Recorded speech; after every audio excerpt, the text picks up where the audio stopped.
சென்னையில் நடந்த உலக முதலீட்டாளர்கள் மாநாட்டில் அரசின் எதிர்பார்ப்பையும் மீறி அதிக அளவிலான முதலீடுகள் குவிந்துள்ளன. குறிப்பாக தமிழகத்தின் தென் மாவட்டங்கள் அதிக முதலீடுகளை ஈர்த்துள்ளன. அதை பற்றி தற்போது பார்க்கலாம்.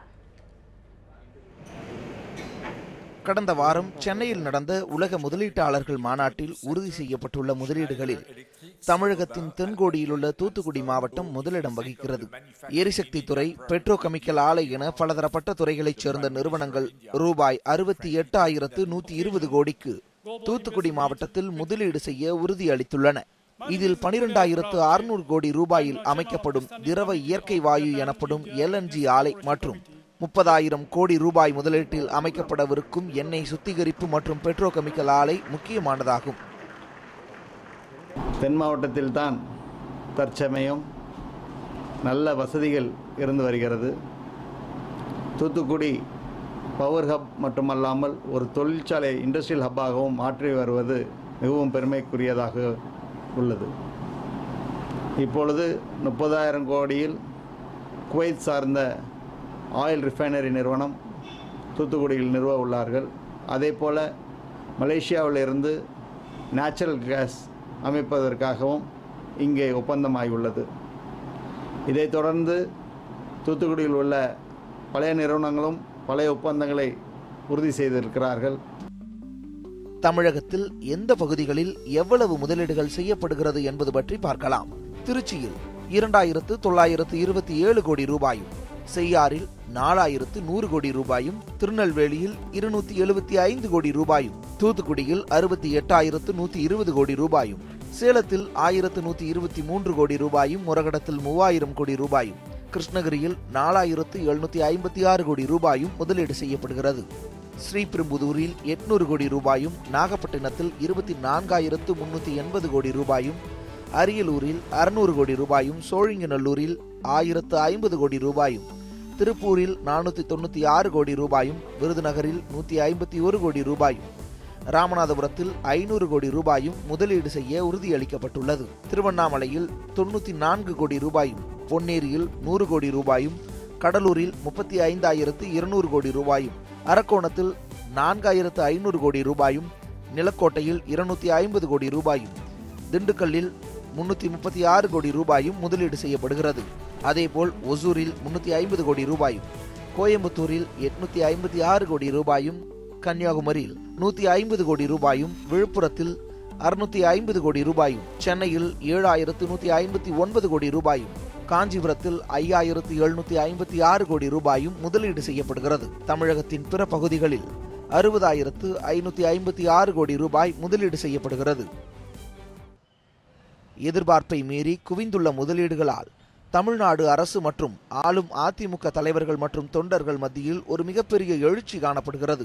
சட்டசபை தேர்தலுக்கு இன்னும் சில மாதங்களே இருக்கும் நிலையில் இந்த மாநாடு மூலமாக உறுதி செய்யப்பட்டுள்ள முதலீடுகள் முக்கியத்துவம் பெறுகின்றன. அது மட்டுமல்லாமல் காமராஜர் ஆட்சிக்கு பிறகு முதலாக தமிழகத்தில் தொழில் மற்றும் உற்பத்தி துறைக்கு முக்கியத்துவம் இந்த முதலீடுகளின் மூலம் அளிக்கப்பட்டுள்ளது. இந்த உறுதி செய்யப்பட்டுள்ள முதலீடுகளின் மூலமாக சுமார் 4,70,000 படித்த இளைஞர்களுக்கு வேலை வாய்ப்பு கிடைக்கும் என்று அரசாங்கம் கூறுகிறது. தகவல் மற்றும் தொழில்நுட்பத் துறையில் வேலைகள் நிறைய இருந்தாலும் பல ஆண்டுகளுக்கு பிறகு முதல் முறையாக தொழில்துறை புரட்சி நடைபெறுவதால் இத்துறையில் 1,00,000க்கும் மேலான வேலை வாய்ப்பு உருவாக்கப்படும் என்பதுதான் இளைஞர்களுக்கான நற்செய்தி.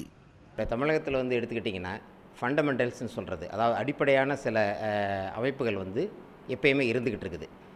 கிறிஸ்டல் ரிப்போர்ட்னு ஒரு ரிப்போர்ட் சொல்கிறது என்னென்னா, நம்மளோட தமிழகத்தில் ஆட்சிகள் மாறினாலும் எந்த நிலைமையிலேயே ஒரு பாலிசியோ ஒரு முடிவு எடுக்கிறத நிறைய மாற்றங்கள் இருக்கிறது இல்லை. அதுதான் நம்மளுடைய வளர்ச்சிக்கு மிகவும் முன்னிலை வைக்குதுன்னு ஒரு ரிப்போர்ட்டே சொல்லியிருக்குது. இது மிகவும் உண்மையானது தான். நம்மளது எடுக்கிற இங்கே சில பாலிசி டெசிஷன் சிரமமாக இருக்கிறது. அதனால் வர்ற முதலீட்டாளர்களுக்கு நம்பிக்கை இருக்குது. அது ஒரு காரணம். சுமார் 1,00,000 கோடி ரூபாய்க்கும் மேல் தென் தமிழகத்தின் 9 மாவட்டங்களில் முதலீடு உறுதி செய்யப்பட்டுள்ளது. இது தமிழகத்தின் அனைத்து மாவட்டம் மற்றும் மண்டலங்களில் தொழில்துறையை வளர்ப்பதற்கான ஒரு முயற்சி என்றும் இது வரவேற்கத்தக்கது என்றும் கூறுகிறார் திரு நந்தகுமார். இப்போ இருக்கிற நம்மளோட க்ரோத்தில் நிறையா நம்ம டெக்னாலஜி இம்ப்ரூவ் ஆகிருக்குது.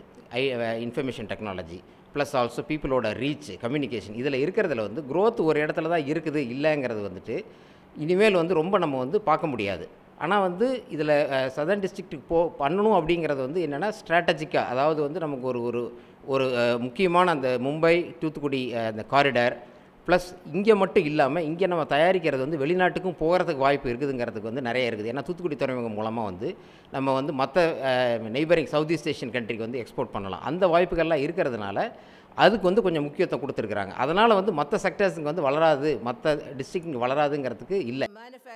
தொழில்துறை வல்லுநர்கள் மற்றும் கட்சியைச் சேர்ந்தவர்கள் இந்த மாநாட்டின் முடிவுகளை வரவேற்றாலும் எதிர்க்கட்சியான திமுக இந்த மாநாடு வெறும் கண்துடைப்பு என்றும் 2 நாட்களில் இவ்வளவு பெரிய தொகைக்கான ஒப்பந்தங்கள் எப்படி கையெழுத்தானது என்ற கேள்வியையும் எழுப்பியுள்ளது. ஓராண்டு உலகம் முழுவதும் பயணம் செய்த நரேந்திர மோடி கடந்த ஓராண்டில் 1.70 லட்சம் கோடி அளவிற்கே முதலீடுகள் வந்துள்ளன என கூறும்போது 2 நாட்களில் எப்படி இந்த அளவிற்கான முதலீடுகள் வந்தது என்றும் வினவியுள்ளார் திமுக தலைவர் கருணாநிதி. ஆனால் இது பற்றி கேட்டபோது தமிழக அரசின் மூத்த அதிகாரி ஒருவர் இந்த முதலீடுகள் குறித்து பல நாட்களாக பேச்சுவார்த்தை நடைபெற்று வந்ததாகவும் ஒப்பந்தங்களின் கையெழுத்து மட்டுமே இந்த 2 நாட்களில் இடப்பட்டதாகவும் கூறினார். அதே நேரத்தில் செய்தியாளர்களிடம் பேசிய திமுக பொருளாளர் திரு மு.க. ஸ்டாலின் இந்த முதலீட்டு உறுதிமொழிகளை பற்றி சட்டமன்றத்தில் விவாதிக்க அரசு தயாரா என்றும் கேள்வி எழுப்பியுள்ளார். 110 விதியை பயன்படுத்தி அறிக்கை பண்ணிக்கிறார்.